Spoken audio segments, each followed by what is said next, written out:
পরে আমি আমার জীবনের সবচেয়ে বড় ভুল করছি। কি করছো তুমি আমার জন্য? কিছু করছো? কিছুই করোনি। খালি তোমার জন্য আমার উপর অভিযোগ। সকাল থেকে রাত পর্যন্ত আমি কাজ করতে থাকি, কাজ করতে করতে আমার দিন কাটে। তুমি কি একটু হেল্প করো আমাকে? বিয়ে করেছি বছর হয়ে যাচ্ছে, এই 1 বছর তুমি কোথায় নিয়ে গেছো আমাকে? কিছু কিনে দিছো? খালি তোমার দোষ খোঁজো। আর ভালো লাগে না তোমার সংসার, আমি চলে যাবো আমার বাবার বাড়ি। আমি না থাকলে তুমি ভালোই থাকবা, তাই না? একা একাই থাকো তুমি তোমার বাড়িতে।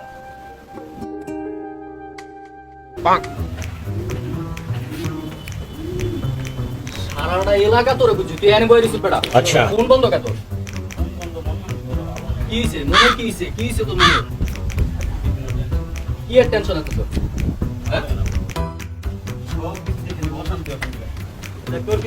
আলহামদুলিল্লাহ 1 বছর হয় নাই বিয়া করছ, এখনই এত প্যারা তোর বৌনিয়া।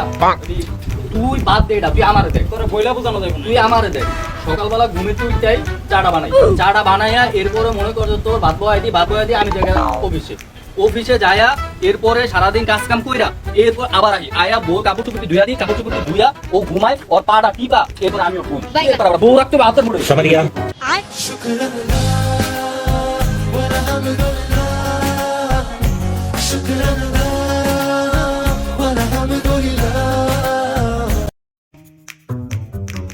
আল্লাহ আলহামদুলিল্লাহ, লাখো কোটি শুকরিয়া আল্লাহ তোমার দরবারে।